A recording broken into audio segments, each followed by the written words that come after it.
As we begin Holy Week, it begins with Palm Sunday and it ends on Easter morn. During Holy Week, we remember Jesus' life as he walked here on earth, his final days of ministry in Jerusalem in the temple courts. We also remember his Last Supper with the disciples, as well as his arrest and crucifixion.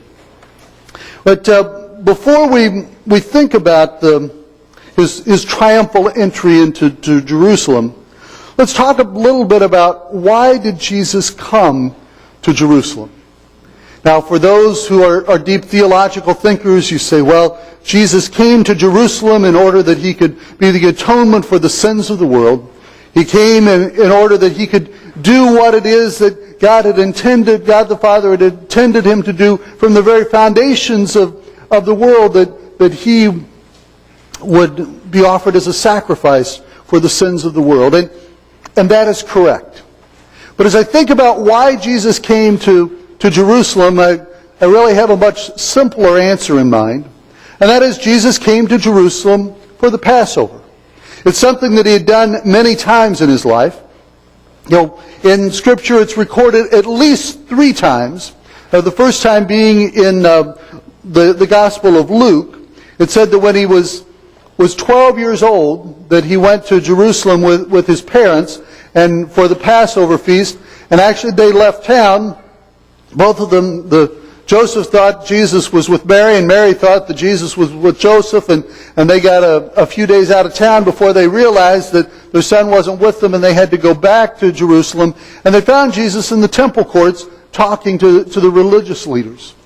But something that Luke tells us about Jesus going to Jerusalem for the Passover when he was 12 is that they went just like they did every year.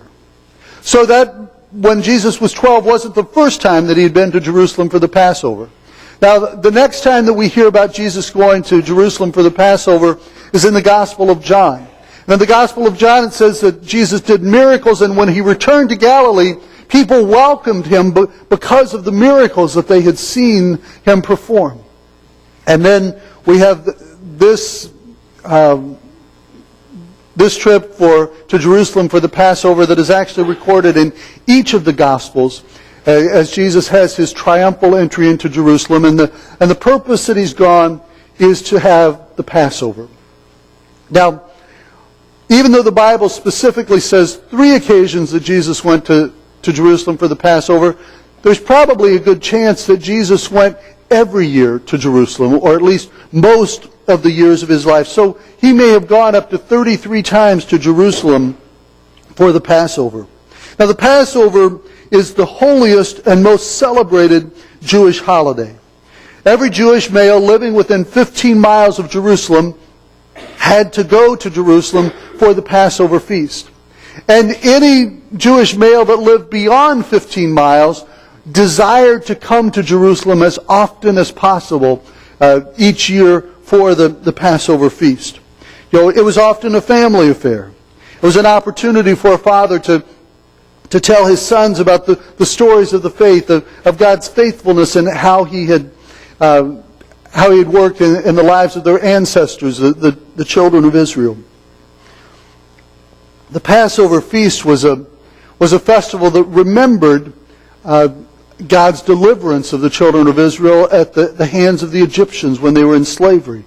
Remembers the 10 plagues that God sent, the 10th plague being the plague that caused the death of the firstborn son.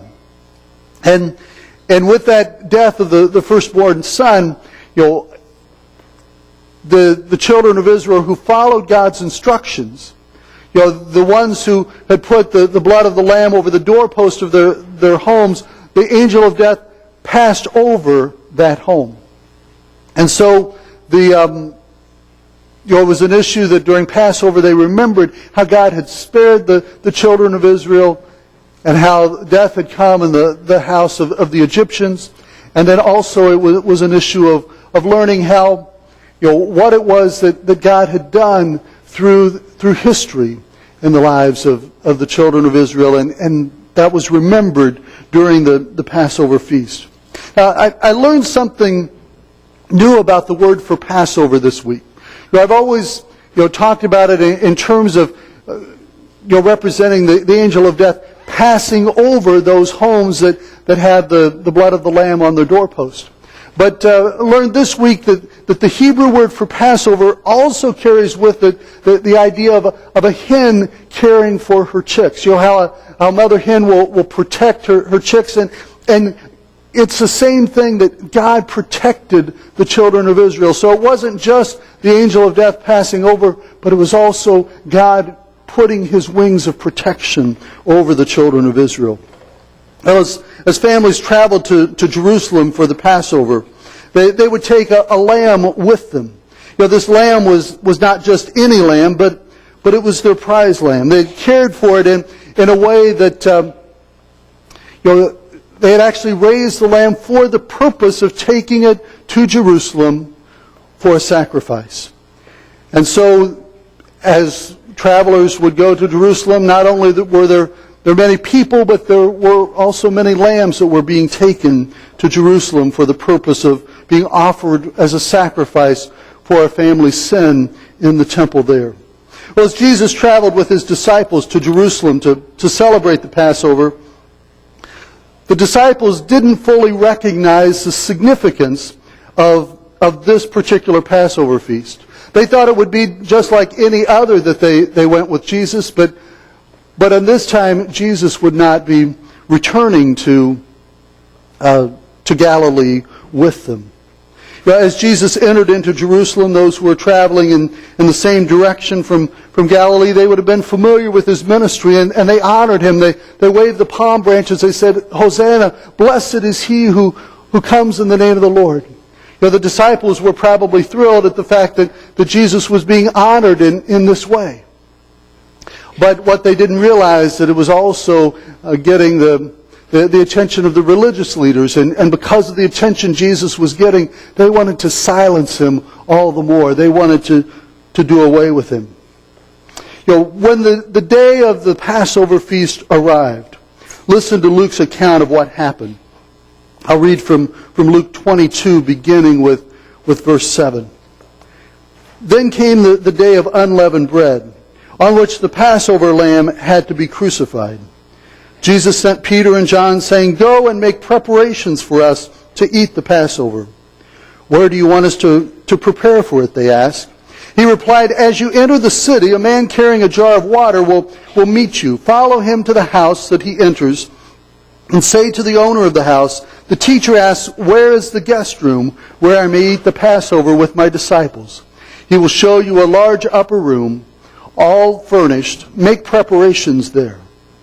I want to show you a video clip by Reverend Adam Hamilton. He's the pastor of the Church of the Resurrection out in Kansas City.